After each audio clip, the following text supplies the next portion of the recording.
So I'm Mike Davis, Insight and Innovation Manager at Transport for Wales Rail. Part of my role is running the TFW Lab programme. At TFW Lab, I run the accelerator programme, so we look to bring in 8 to 12 startups each year to work with over 12 weeks. They get access to our data, access to our key stakeholders, and access to different people across the business. And what we ask them to do is solve a challenge statement. So these challenge statements are designed or given to us by our senior leadership team, directors, heads of department, that all have different challenge areas.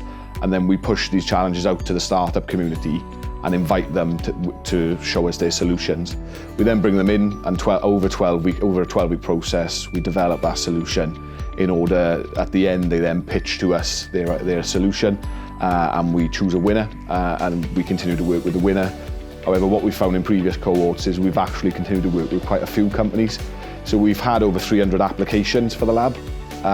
We've had over 30 companies come into the lab, but there's also, we're still working with 9 of those companies that came through the first 2 cohorts. So out of 20, we're working with almost half of them still to this day. So it's a really great opportunity, because I think the feedback we get from the startups is that they're not coming in to solve a hypothetical, they're coming in with an actual real challenge that they can really get their teeth into. So it's a great program for them, and it's fantastic for us because it gives us, a cost-effective way to deliver solutions.